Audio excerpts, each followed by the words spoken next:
Podcast 66 with Thomas Torero. Harems, that's the topic of today. Multiple women, fuck buddies, girls you can call up and have casual sex with. First of all, thank you to all the guys that emailed me about taking a spot for that free filming, free coaching project in early July. I've chosen 2 guys and I've emailed them, so that's done. The doors are closed on that one, but cheers for many guys who email me. Shows that there's a need for something like that in the future, so that is what I'll do. I'm back in Central Europe. I'm in Poland at the moment after hot and sticky Moldova. It was 35 degrees, sometimes 36. In Moldova, it was the hottest day game I've ever done, and then inside the apartment, we had it on about 15, 16, 17 degrees air conditioning. And then I got back to Poland and it was hot and sticky, very humid. Then we had thunderstorms, lashing rain, and now it's bloody cold. So I'm a little bit croaky, a little bit snuffly. The human body in these temperature changes and traveling. It's all part of the fun. All right, the topic of today, like I said, having multiple gills. And it's not something I've done, keeping lots of girls around, since about 2012, 2013, when I was really hitting it hard in the beginning in London. And I was based in London, obviously. I could see the girls that I liked. I could see the hottest girls, the funnest girls, the wildest girls. I could see them again.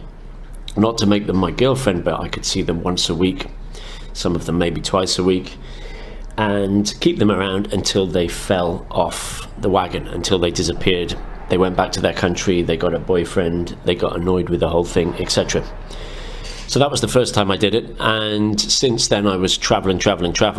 So that's not easy to do when you're traveling, because by the time you get back to that city, she's already buggered off with another guy. But this year, I had that an initial period of hitting it really hard in Central Europe, and yeah, I got lots of leads, lots of lays, and I've kept some of them around. So every time I come back to Central Europe, which is where I'm based this year, there's girls that I can call up, there's girls that I can see, there's girls that are up for casual sex, and they know I'm not the boyfriend, they know I travel. Some of them kind of know what I do. They certainly know that I have other girls, and they're okay with it.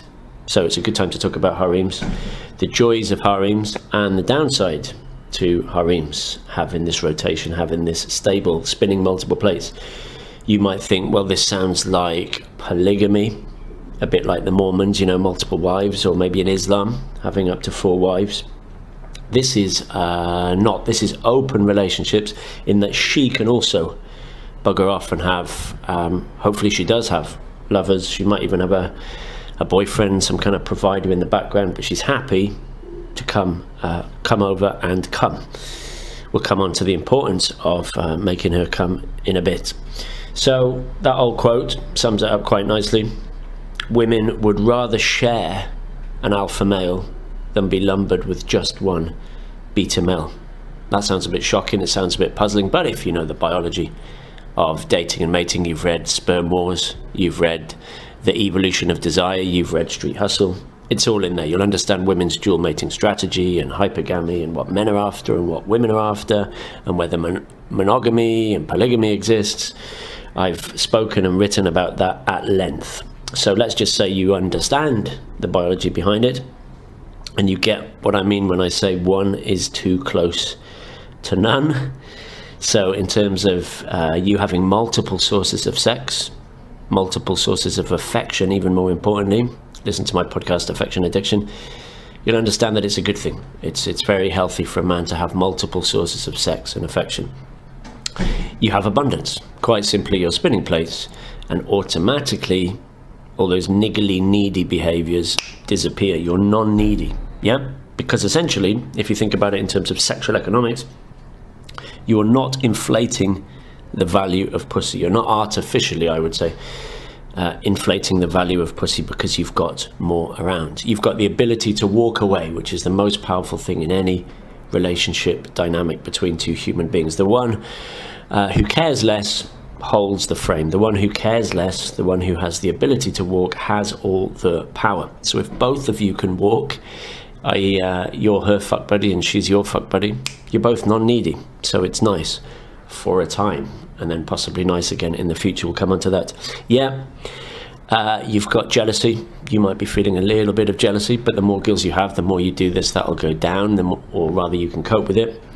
Now, she might be feeling jealousy because she knows you're a player. She senses that this is your lifestyle. She can just feel that you've got other girls on the go. But again, counterintuitive game truth. Jealousy increases attraction. You know that from pre-selection. Maybe you read Mystery Method. You've seen it out and about. Maybe you've had a girlfriend and you've flirted with other girls. You've flirted with the waitress. And what do you know? Your girlfriend likes you more. Maybe she even slaps you, has a little argument with you, and you have amazing sex. Yeah, jealousy is a very, very powerful thing. So it applies to the girl, not just to you. And ultimately, it's fun. Yeah, having a harem, having lots of girls for a while, it's fun. You don't get bored. And if you've read my Black Sheep posts, you'll know that life is about being happy, life is about being free, and no need to be chained down, no need to be bored. People forget that they are choosing their future. So they are some of the positives. If you're not promising monogamy to the girl, that's very important. That's the first thing to say about how to establish this. You're not promising anything, so you're not playing the boyfriend. You're not future projecting, okay? You're not letting her sleep over. You're not initiating texting every day. You're not calling her. You're not doing public displays of affection, PDAs, that's called in biology. You're not communicating every day. You're not doing lovey-dovey stuff. You're not showering her with gifts. You're not introducing her to many of your friends, neither is she. You're certainly not introducing her to your family. You're keeping it discreet. So much of the secret society, sexual economics, is about being discreet. Girls are happy to do this with you. Girls are happy to have lovers. Girls are happy to have fuck buddies, certainly at that stage in their lives between late teens and early 20s when they're looking for alpha adventures. That comes again into their early 30s, but yeah, you can tap into that. People say, oh, only sluts do this, or only low IQ girls do this. Not at all. Not at all. Right now, with my little quote-unquote harem that I've got going on, I've got a Ukrainian student, a university student. She's doing her master's. I've got an 18-year-old Polish girl who goes to a posh academy. I've got a different Polish girl. Yeah, she's a bit of a party girl, that one. I've got a girl in her early 20s. She's Belarusian, and she works in law. The brightest one I've got in London is that English doctor that I seduced from Topshop, and I've spoken about before. Now she's married, but her husband knows about the openness of the marriage. He goes off and does things. She goes off, obviously, and does things. It's a bit like the French lover. Yep. So she's extremely educated. She's a doctor, but she's also one of the wildest in bed. Yep. Good girls are just bad girls who haven't been caught. So drop that purity fantasy. Drop that angelic thing. And under the bonnet, girls are the same. I've said that many times. Another girl that I've seen often is a girl that I met in Colombia. She travels, I travel, and whenever we are in the same destination, we meet up. She's into open things, and whenever I'm in the Czech Republic, I see a waitress. She's a university student, but she's also a waitress, and she's not into boyfriends either. She's going through that stage where she likes to be free and single. And guys say, well, how would you do it? The million-dollar question, how do you do it? Well, I've already given some of the ground rules about, you know, not sleeping over, not seeing her more than once a week, etc., etc., etc. But you've got to be aware that this is not forever, okay? It's transient. So this is you could say, a little bit metaphorical of life. Once you understand that it's transient, you can kind of relax. Whereas if you cling on and try to stop things slipping away, and you rage too much against the dying of the light, as Dylan Thomas would say, it gets frustrating, and then you get disappointed when something leaves or somebody dies or you have a bad day. Whereas if you just understand that these relationships by definition are open, openness and transience go together, okay? So yes, you do have to battle the jealousy. because you might feel a little bit jealous when you understand that some of these girls are sleeping with other guys. Again, you shouldn't be rubbing her nose in it, and she shouldn't be rubbing your nose in it. It's just implied. Now, these girls disappear. Like I said, they will get frustrated with you. Even though you've given them the talk and you've been transparent, after a while, after a few months, they will leave. If they hit that 23, 24, 25, 26 age, they're thinking about more of the nice guy, more of the provider. They're thinking about babies. So they'll go off and they'll find a stable boyfriend. But often, 6 months, 1 year, 2 years, they will be back. And you can put them back on your rotation. You can have sex with them again. That's very common. Yep, you might need to keep giving them the talk. You might need to keep laying down the boundaries. So first, it's implicit. She knows that you are a player. You're giving off that vibe. But then after a while, she might ask to sleep over. She might leave something in your apartment. She might be texting you a lot, and you just feel like she's getting clingy. You just feel like she's starting to cut off your balls. Then is the time to have the quote-unquote talk.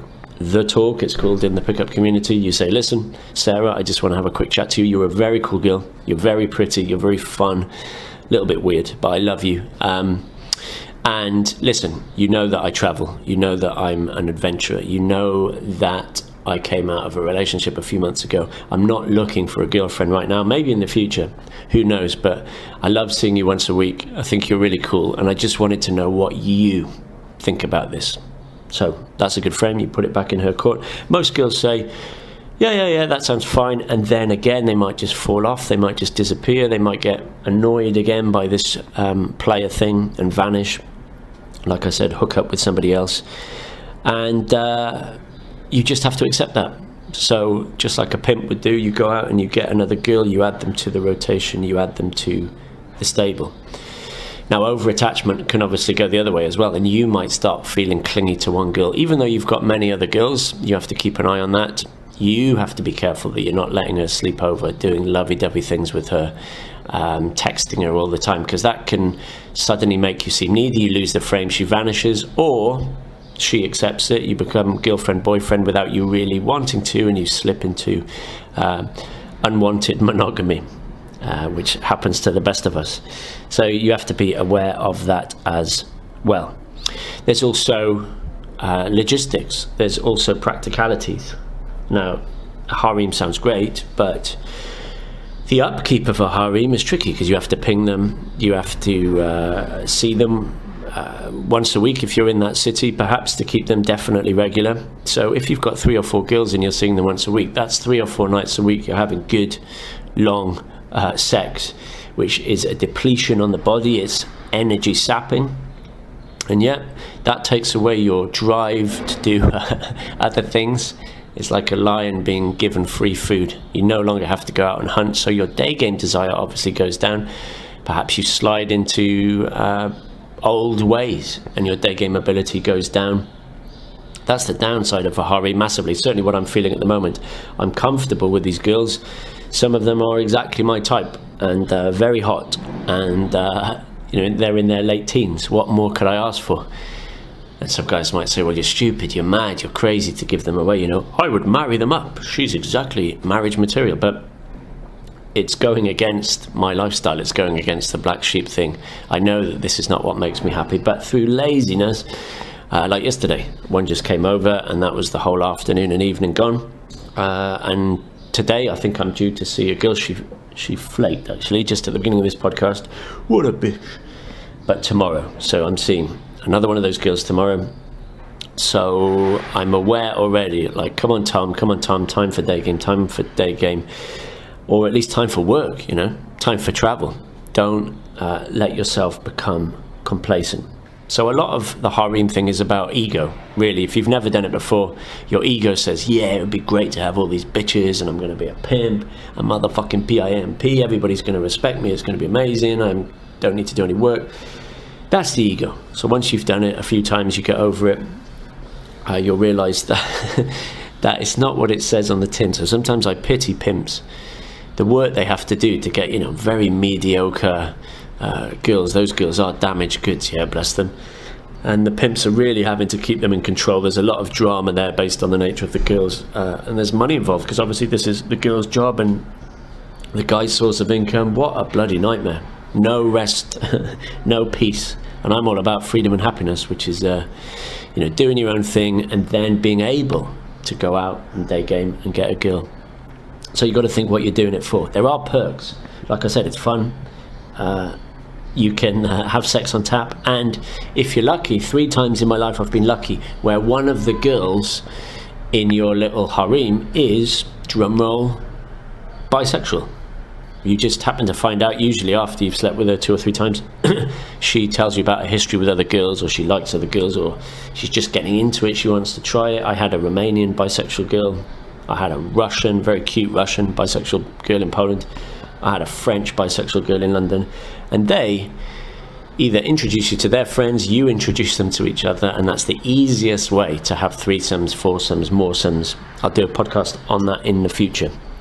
But the crazy stuff I've had in my life has been with those girls, where that's much easier than going out and just trying to randomly find 2 bisexual sisters, every guy's porn dream, or going to a club and pulling 2 girls separately from cold approach, introducing them together and having a threesome. Much easier to already have one girl who you sleep with a lot, and then another girl who you sleep with a lot, and you just introduce them to each other. We'll talk about that. Let's talk about the sex, because to keep these girls around, you have to give them good, or I would say great, sex, right? The sex can't be 2 minutes. You can't come quickly. The rule is really that she's got to orgasm. I think we mentioned that on the Black Dragon podcast.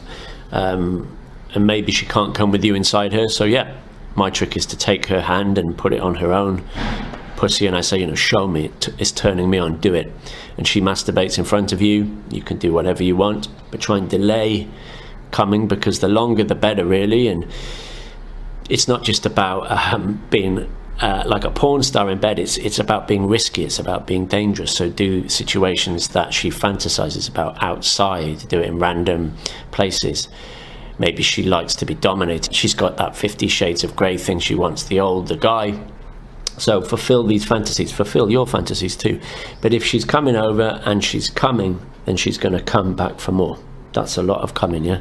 And you know that you're in lover mode. You know that you're in this kind of pimp harem mode, because the sex will be dirty, the sex will be sweaty, the sex will be raw, the sex will be animalistic. Yep, she won't ask you to use condoms. Again, shocking for some guys, but when girls sleep with alpha guys, the biology is obvious why they wouldn't ask you to sleep with a condom. It's quite shocking for sensible guys. It's quite shocking for the girls themselves. They just want to be fucked by alpha guys to get the DNA. Some girls will pull the condom off. Now, I've got a podcast on STDs, and you're in charge of your own safety there, but I'm just saying that if it's in lover mode, if it's in harem mode, she'll let you do crazy things. She should be giving you lots and lots of blowjobs, because you're not her boyfriend, you're not her husband. It's not boring, it's exciting sex, yeah? You can have anal sex. You can come wherever you want to come on her. She's fulfilling all these fantasies. That's the role of a fuck buddy. If she's not, and she's stopping doing these things, she did them in the past, but now she's stopping, it's suggesting you're getting into monogamy. Things are sliding into normality, routine. You're saying, okay, Wednesday night is sex night with Anna, and Anna comes over and you do missionary sex for 2 minutes. It's suggesting coupley sex, vanilla sex. So think about it. If the girl's letting you do all that stuff, then she sees you as the alpha male. She sees you as the lover. Watch out for when she comes over too, because it should be mostly in the middle of her cycle, the middle of her month, when she's ovulating and she's feeling really horny. She should definitely be texting you to come over. That's another great sign that she sees you as the daddy. You're the one she comes to, not another guy, or perhaps not even her boyfriend or her husband. But in the middle of that month, and you can track this, it's quite wise to track this with some of your girls, you'll notice that she's extra horny and she's coming over for more random sex, yeah? Anyway, to wrap up, not with a condom, but let's wrap up this podcast. Remember that you should try it, you should do it, but it's perhaps not what you dream, it's not what you envisage. It's a lot of work. So think about if your day game is going to suffer. Remember that you have to be discreet. Don't rub their noses in it. Remember to hold the frame. Remember not to promise things. And remember to watch out, not just for her getting jealous, which is a good thing, but for you slipping into one-itis and neediness. Because the whole point of a harem, the message of this podcast, is that it's plate spinning. It gives you options, and you suddenly realize what it's like to be, hopefully for a while, completely non-needy. Because if one girl disappears, you've still got 3 left, or you can go out and get another one. You're having so much sex, you're having multiple sources of affection that you're not craving any one girl. You've got the ability to walk away, or you can next these girls, you know. If you have a bit of an argument, one storms out, you're non-reactive, you're not crying. And for once in your life, you can sit there and think, now I know what it feels like to have abundance. Now I know what it feels like to be non-needy. And you will see how attractive that is to females.